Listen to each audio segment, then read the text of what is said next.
Hello, everyone.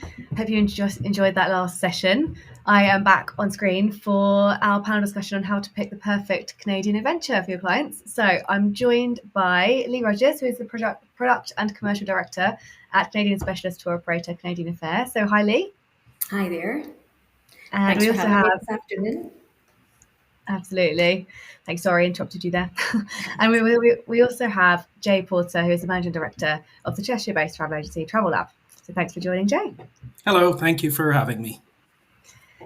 So we're going to things we're going to speak about today. We're going to cover why the speaker is the best place to advise you as travel agents today, where their strengths are, what tips they have for selling to different types of customer with varying experience and destination, and also how to effectively market Canada to your client base. So if you have any questions throughout, as with the last session, please do pop them in the chat box. We'll be checking the chat throughout and, of course, answering questions that you have as we go. So first of all, I just wanted to ask a couple of questions about how long you've been crafting holidays to Canada for, and why are you best placed to talk about Canada and advise other agents on selling Canada, and how have you developed your knowledge of the destination over the years? Lee, should I come to you first? How long have you been selling Canada? Sure. Well, Canadian Affairs been going for 28 years, and I've been at Canadian Affair for 24 years. And I have worked in many departments, starting from reservations and then working my way through up to where I currently am at the moment. During the 24 years I've been at Canadian Affair, I have travelled to many destinations. I'm not sure of a place that I've not travelled to within Canada, so I'm pretty well versed on everything Canadian. So let's hope no one asks me a question that I can't answer. And I just love the destination, and hopefully that comes across when you can hear me starting to talk about all the destinations that we can sell Canada. Fantastic. And Jay, what about you? How long have you been selling Canada, and how have you been developing your knowledge over the years? Well, I'm a bit biased because I am Canadian. So I've been traveling through Canada for 54 years since I was a child. Over the years, I've been developing it as a craft towards clientele that are walking through our door. And originally, I was actually an Indian Ocean specialist. And then I realized, Canada is my old back garden. I should probably have a look at it. So over the last 10 years, I've been focusing more and more on Canada. Fantastic. So, Jay, what types of holidays Canada do you sell the most of, and why would you say you think that is? I mean, I'm talking in terms of the types of holiday. I'm thinking city breaks, twin centres, road trips, event tourism, across the scale of getaways. What would you say you've been selling the most of? I'm a road tripper. I love my road trips. Hopping into a car is, a Canadian thing. We don't think much of driving a long way across the country. I used to drive from Calgary to Vancouver when I went to university there, and it was an 11-hour drive, but I did it on a Friday night to go see family or vice versa to go see friends and stuff like that. So totally biased again, road tripper. But, we sell the Canadian Grand Prix, and so we do events and we do city breaks to Toronto with a side trip to Niagara and stuff like that. And then, of course, for those who aren't road trippers or want to see more, escorted touring. So a little bit of everything. Okay, great. And Lee, you're obviously building Canada itineraries all day, every day. Yeah. What would you say are the common challenges associated with building these holidays to Canada, and how have you overcome them at Canadian Affair? Yeah. Sorry, you could be thinking about. Sorry, there's a bit of an echo on my screen, so apologies if I'm talking over you. I might have to refresh in a second, but please do carry on. Okay, sorry. So some of the challenges that we probably have when building the itineraries is the product availability more than anything else. There's certainly the bucket list itineraries that we plan in with, like cruise and Rocky Mountaineer, and we have to make sure that we're fitting in with every single aspect of the holiday. Going through the Rockies especially. Even shoulder season and peak season, the likes of Jasper can get very, very busy. So just making sure that we're asking lots of questions to our travel agents, making sure that we know what the customer wants to see and that we've got the flexibility to move things around. And I think that's key, is making sure that the customer is flexible when we're building these itineraries. Because, for example, if someone wants to go to the Calgary Stampede and they want to do Rocky Mountaineer and they want to do a cruise, sometimes it might be better doing the Calgary Stampede last. and then doing your cruise and your Rocky Mountaineer first so that we can fit it all in to make sure that we can get the availability. You tend to find that customers that want to do these big bucket list itineraries are very set. They've done lots of their research. They want to fly into Calgary and then go across to Vancouver and fly back from Vancouver. And sometimes it's about just making sure that you're letting your customer know that we might need to flip the itinerary, to do it reverse, to make sure that we get everything that they want to see, and they're ticking off their bucket. Another challenge that sometimes we come up with when we're planning our itineraries is customers knowing the right time to travel to a destination to be able to see what they want to see. If I take like the Northern Lights, if you're going to the Yukon, it's making sure that you're educating the customer that the best time to go there, and what they want to see at that time when they're actually there, whether it's the wildlife during the winter, like Arctic foxes and so on and so forth. So availability is key, and being flexible is also key. Great. Okay. And Jay, would you agree? Are there the similar challenges that you come across when building Canada itineraries? Yeah. Also, at some point, I think clients hit scenery exhaustion pretty much. So if they're trying to fit in too much, 4 weeks of Western Canada, you're going to be tired. You're going to see every mountain and forest going, and yet you've not even touched, the tip of the iceberg kind of a thing. So trying to go through the scale of what people are in for, and when their bucket list gets too long, are they going to be able to handle all of that? Because I mean, even from Banff to Jasper, that road might only be 3.5 hours, but there's more than 2 days worth of stuff to see on that road. So it's trying to give people the scale, and then within that scale, there's so much. Okay, great. We've got a question here from Kate asking about shoulder season, and when is shoulder season? When would you say that is, Jay? Well, shoulder season, I'd say October, April. Lake Louise was still frozen this year in April, I'm pretty sure. I just got lucky enough to go up to Vancouver to see mom and dad, and the weather was the same as it was here in the Northwest. So the weather patterns out on the West Coast are very similar to the UK, maybe a bit warmer in the summer. But as soon as you hit 2 hours east of Vancouver, you could get pretty heavy winter weather all the way across Canada. So it's a little bit mixed, but I'd say October, April, shoulder, and then summer and winter. Perfect, thank you. And then coming back to you, Lee, talking about the seasons, how does building a holiday kind of change throughout those seasons? Can you just talk us through how you'd approach it differently, and what possibly just briefly touch on what experiences might come as those different changes? Yeah, sure. I mean, if we just break it down into summer, winter, there's big change of seasons in Canada.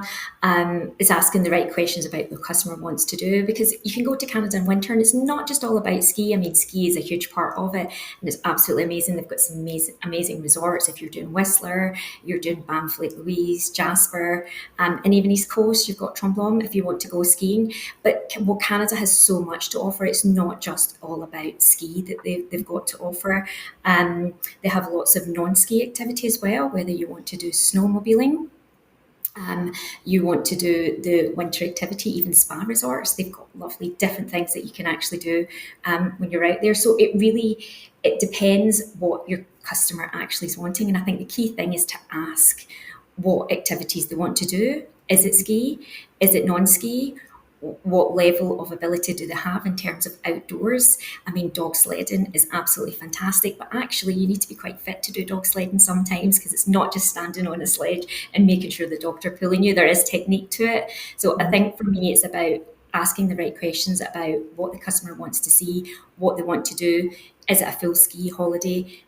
Is it Northern Lights? Is it polar bears? There is just so many different varieties of winter holidays that you can do in Canada.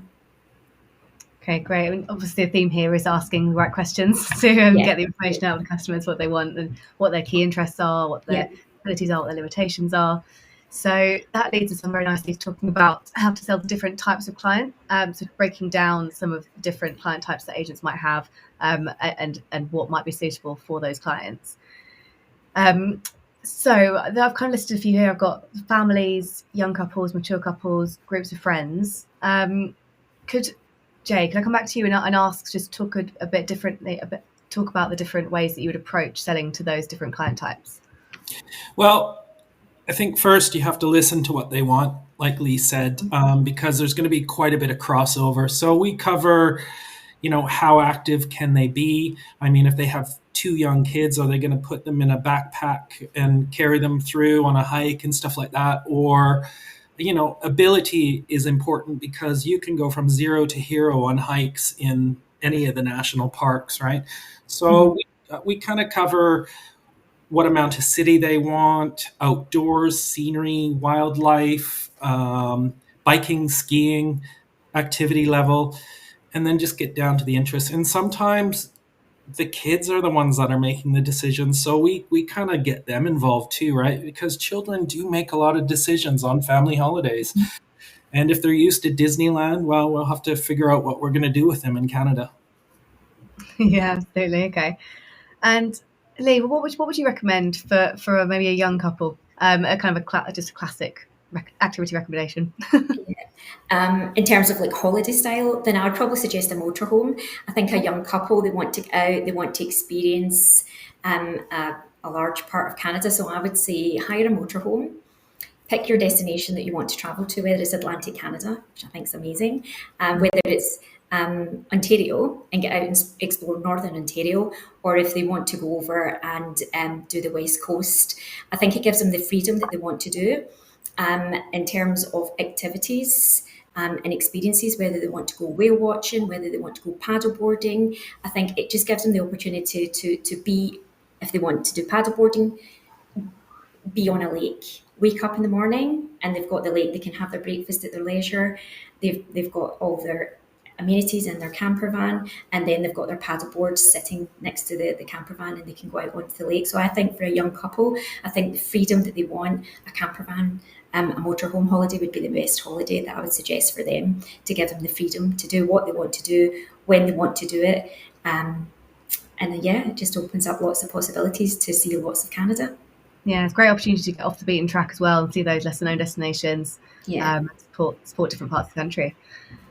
Okay, so Jay, what about the more mature couples? And they might not be as active, might have some mobility limitations, might be looking for a more slower pace of travel. What destinations or experiences would you recommend for them? Well, again, I might be biased on Western Canada here because I love Western Canada. I think slowing it down a bit is great. You can connect the dots in Western Canada quite easily, whether that be an escorted tour or a private transfer from Calgary over to Banff. Of course, budget depending, but you can do it at your own pace and your own leisure, especially if you're tailor making it, and connect the dots. And if they want that kind of hand-holding, shall we say, escorted tours are great. All of Canada is pretty much covered on escorted touring. And if they want to sit back and relax and enjoy the ride, they can go on a train ride all the way across Canada. They can take the Canadian or hop on the Rocky Mountaineer. So Canada is well geared up for aging travelers. Perfect. Okay. So let's talk about the different types of trips. We've talked about lots about different types of trips already and what the options are. But in terms of specific itineraries, I wanted to ask about city breaks. And what itinerary would you recommend for a first-time visitor to Canada, and why for a city break in particular? Lee, shall I come back to you for that one? Yeah, this is a good question. So I would probably go for Toronto and Niagara. I think it is a short flight, but the reason why I said it's a good question is that there's just been new capacity brought into the market with a direct service to St John's, which makes it much easier to connect the UK to Canada. So I'll talk about Toronto Niagara and then I'll flick to St John's just because of the new product that's coming on for 2024. Toronto Niagara, it just gives everyone a taste of what Canada has to offer in terms of city life, culture, the food scene, and if you want the party scene as well, Toronto's definitely got it all going, as well as the shopping. And Jay did mention about the family, and there's Canada's Wonderland as well, if people do want to have that kind of Canadian fun theme park experience. They're certainly there for the children. And then you can't go to Toronto and then not do a short day trip to Niagara Falls, and you've got to take in Niagara and the lake. And then you've got the wineries. You can't forget about the wineries, the iced wine in Niagara Falls, which is absolutely stunning. So that's probably one. If you're new to Canada, that would be the first one. However, with the launch of the new St. John's direct flight, I mean, that takes it, 4.5 hours, nearly just under 5 hours. You can go for a break. I mean, that's a short break. You can do a 4-night break. And St. John's is absolutely amazing. You've really got that Irish hospitality there. I know it's all the way to Canada to do that, but the scenery is fantastic. And if you're lucky enough when you're there, you could get to see the icebergs as well. So certainly Canada has lots of city breaks to offer. So I'd probably go for Toronto, Niagara for the time being. And for 24, potentially put St. John's into that as well to give you your first taste of Canada. Great. And what about for a second time visitor or repeat visitor? I mean, a city break that's more off the beaten track, not kind of, maybe not top of the bucket list, but somewhere midway on the bucket list. What would you suggest, Lee? Good question. So what I'd probably suggest is doing Halifax. I would maybe suggest going into Halifax, Atlantic Canada again. Jay's laughing because I think, Jay, you're just back, so you could probably... Well, that's the example I was going to use. My example. Sorry, Jay, sorry. We can throw that question. Have to do Vancouver again. Well, Jay, I can say Halifax, and then I was going to talk about getting out of Halifax, and then what you can do in terms of going to see Peggy's Cove. And I don't know if you got to experience the gingerbread and ice cream, which I always say to people to go and do when you're there. So you could probably take over and then do the next part of it. We can answer the question. Go for it. Yeah, Jay, what are your thoughts on city break? I thought Halifax was great. I mean, food, lobster for days. Peggy's Cove had mist over it, so we thought, oh, this isn't going to be great. And it was so atmosphere, it was great. And there's a lot more history there than I would have thought, because that was my first time to the East Coast. And then there's wineries up and down Nova Scotia, trees for days, because where I'm from in British Columbia, there's mountains blocking your vast view of trees, so you get to see mountains, but it's incredible rolling scenery, beautiful sights, great people, like super friendly, as you can imagine, super friendly. Yeah. Great. Okay. And I did also just want to touch on road trips as well, self-drives, road trips. And Jay, I know you said that's your bread and butter. So what route would you recommend for a first-time self-driving visitor to Canada? Well, a couple. So do the loop around Nova Scotia, cross from Digby to St. John on the ferry. Do a little bit of history. The Bay of Fundy is fascinating with the highest tides in the world, and lots of wineries and great little places to eat, and small towns and super friendly, and coastline. The coastline just goes everywhere in Nova Scotia. It seems to have the longest coastline of any province, probably doesn't.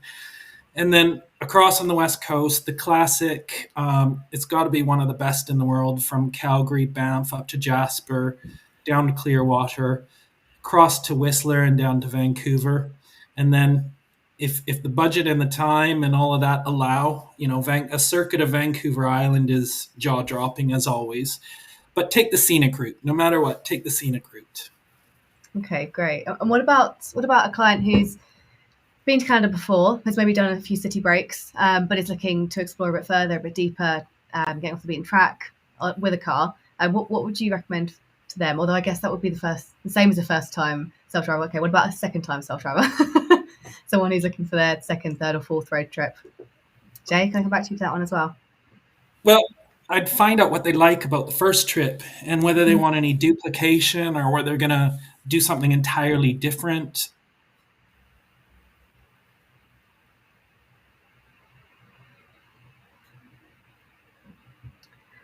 I think we might have he's back.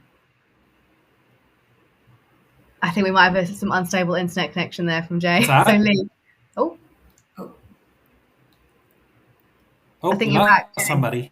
You are back. You froze there. You still there, Lee? Yeah, I'm still here. Yeah. Lee, did you want to take over?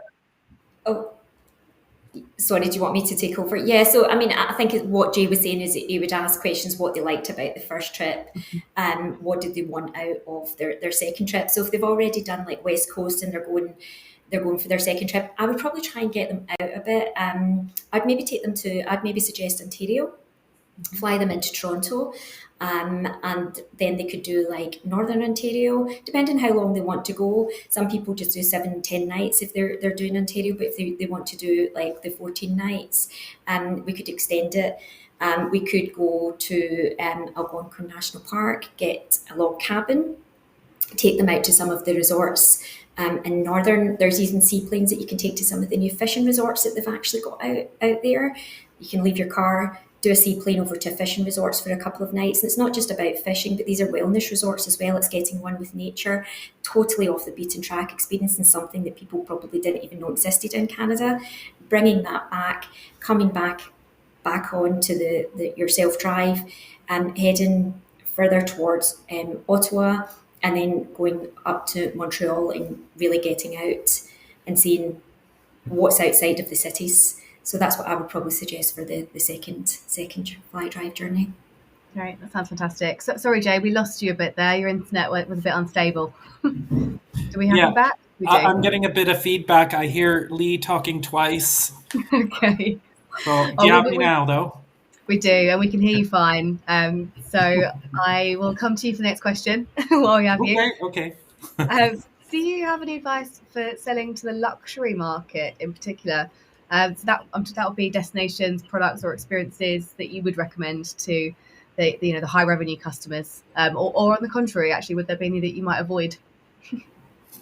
I don't think there's anything to avoid. In some of the smaller towns, there might not be, a Fairmont or something like that, like there are in the Rockies or in Quebec City, for example. There's some quite legendary hotels all across Canada, but I still think Canada's slightly more experiential, right? So there's a lot of amazing experiences to be had. And then if you want to luxury it up, you can head off to Night Inlet or somewhere like that. There's still the hotels are still a little bit modest, but the experience is on that luxury level. Okay, great. And Lee, did you have anything to add for the luxury market? What would be your suggestions? Yeah, I mean, I understand what Jay's saying, and absolutely, sometimes it's more the experience that's luxury in Canada, and maybe not the accommodation. There is some things that I would personally recommend. So, like Sonora Resort, which is absolutely stunning, which you take a helicopter from Vancouver to get to, which is approximately 50 minutes. There's another resort which, again, you would just fall in love with if anyone wants to go on and take a look at it. It's called Clayoquot. It's all full of tents. It's absolutely luxurious as well. Again, that's another one that's completely off the beaten track, and it's a 30-minute boat ride to there. So they are luxury experiences, but these ones are certainly luxury accommodation as well, along with the food and the wine and all the wildlife that you get to see. So there's something for everyone, and certainly, like if you go to Tofino, Jay probably is a good example of what you're talking about. But there's an absolutely stunning accommodation there called the Wickenish Inn. So again, if anyone gets a chance to go, definitely go, because it is absolutely stunning. Great experience, as Jay says, in terms of what you're actually seeing. In terms of all the different wildlife or activities that you're going to do. But these accommodations that I've spoken about just takes it above that level in terms of luxury for a client. Okay, brilliant. And what would be your tips for agents looking to get the best rates through Canadian Affairly? That could be time of year, duration, destination. Yeah, what would be your tips for that? Yeah, so the tip is Canadian Affairs always going to have the best rates, and the reason being is just our buying power. Now, I know that sounds a bit arrogant, sorry, and I don't mean to come across arrogant, but it's just our buying power. We, as I say, have been in business for 28 years, and we direct contract what we sell. So we do use receptives, but the majority of what we sell is direct contracted with hotels and with suppliers out in Canada. So we have those close relationships, and we negotiate discounts that other operators don't have. So we have extra allocation and we have the best rates out. And that's why we're on sale for longer than anyone else, because we have these direct contracts as well as our receptive and partner relationships as well. Okay, great. So let's move on to marketing and tips for marketing, because I know we haven't got all the time in the world, unfortunately. But tapping into trends is essential for marketing holidays successfully. I don't think that's a secret. But would you say you've noticed any emerging trends in what customers are asking for or how they're asking for it when it comes to Canadian breaks? Jay, can I come back to you for that one? Yeah, since COVID, and I think Stephen or Adam were covering this in the first session. There are a lot of bucket list things coming our way, like Churchill and the polar bears, one of the lodges out on the west coast. Definitely business class is a lot more. It's much bigger for us in this last year. Um, yeah, and then people are looking for more experiences. Whereas we used to just pass up on experiences, but now we're selling a lot of experiences to go see Moraine Lake or Lake Louise, or send somebody off to a winery, or send them on the Harbor Air flight from Vancouver Harbor to Victoria Harbor and stuff like that. So that's what we're seeing. We're seeing like just that bucket list stuff coming in, and then of course we sell to the family market and to the non-luxury market, but even those are coming in quite epic, I think. Okay, great. And Lee, what are your thoughts on trends and how people are booking? Yeah, so I think you've got to make sure that you're capitalising on the topical events. For example, Race Across the World is a big thing for Canada. I mean, it was excellent for the destination. When that was airing on TV, we saw increased demand for Canada. And so we planned beforehand, so we knew that it was going to take off. So we made sure that um, we were going to promote, we were going to go out with the destinations that we're visiting. So whether it was Montreal over the Grand Prix, whether it was Atlantic Canada. So we were coming out and making sure that we had our posts ready so that we could feed them out to our travel partners so that they could then get them out there the next day and capitalise on what was actually happening on Race Across the World, because that was phenomenal and it really put Canada on the map and raised it to a different level to what we've ever seen before. Yeah, it really did. Yeah. Okay, and I've got a question from Suzanne in the chat for you here, Lee. Can you tell me when September 2025 is on sale? Oh, we're on sale now. So give us a call. Yeah, if you call us now, yeah, and we're guaranteed pricing and availability. So yeah, just give the call centre a call and they'll be able to quote you. Great. Okay, so I also wanted to talk a bit about the channels that agents are using to market holidays to Canada. Jay, are you finding any particular channels are proving the most popular? So by channels, I mean emails, social media, client events, brochures, window displays. And what would you find is really most effective for you at your agency?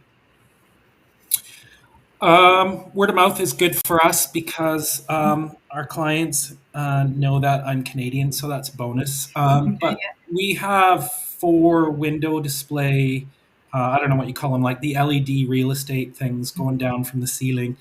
And we kind of go from lower end all the way through to epic. Oh, I think we might have lost him again. Okay. Well, Well, I'll just add. Yes, sorry. I think Jay's coming back. Well, I'll just add quickly. I do agree with what Jay's saying because I think the Windows displays are so impactful for the travel agents. I would absolutely agree. Sorry, Jay, if I'm taking over. If as long as the imagery is very powerful, then you'll get that consumer in, and I think that the travel trade does that excellently. They do it very, very well. We've also found that when we actually host Canada Takeover Days, like we collaborate with our travel trade partners and we host these days and we get people coming in. And I think with our on the road team and the likes of Jay, I think that it's so valuable because you're sharing your knowledge, your experience and your passion, and you're really getting across to them what there is to see and do in Canada. And for me, that is the most powerful thing that you can do is talk about your experience. And Jay is well versed on that. Being Canadian and travelling through the whole of Canada, it's easy to get it across to the customer. And just lastly, sorry if I'm just jumping in here, social media, I mean, it's only going to get bigger, isn't it? I mean, it really is, and how powerful that is. So we make sure that we don't miss out to get the grid posts out, making sure that we've got them in the right sizes for everyone, whether it's landscape, whether it's portraits, because it all depends, whether it's boxed, it really depends what people want to do. So we make sure that we have everything ready for our travel trade partners. And here at Canadian Affair, our marketing team are so accessible. So if anyone needs any help in how to market Canada and what to do to their database, please reach out and we'll be happy to put you in contact with our marketing team. Great. I love the idea of a Canada Takeover Day, because that could be relevant in store or for home workers as well. They could do that digitally as well as store-based. So that's great. Yeah. I think we might have lost Jay again because his screen's gone particularly blurry. But Lee, can you just talk about any plans that you have for marketing Canadian holidays for the coming months? Well, what are your upcoming campaigns? Yeah. Well, of course, January is going to be our biggest campaign, so it's a significant booking month for us. So we've got to make sure that we're ready. So we will be ready from the 26th of December right through to the 31st of January with our turn of year campaign, which we're very excited about. We've just put the wheels in motion today for it. I can't say too much about it, unfortunately, but it will be big. We will be going big. So yeah, watch this space. That's really exciting. Thank you. There's been lots of love in the chat for Canada as well, picking out some loving Niagara and saying one of their favourite places, and it's been great to see.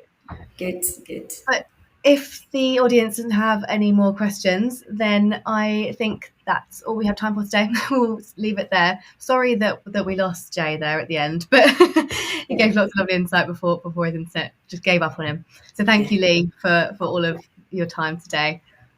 Thank you. Okay, great. Oh, Jay, you're back just in time to say goodbye, What unfortunately. did I miss? Sorry about that. No, thank you for your time today. It's been really interesting to hear your insight and then to talk about Canada with you. Thank you. Great. Thanks very much, Maddie. Thanks. Thank you. And to everyone who's been watching, thank you for tuning in. And please do tune back in tomorrow for our next day of TTG Canada Fest. We'll be starting at 10 a.m. tomorrow. So we'll see you then. Thank you and bye.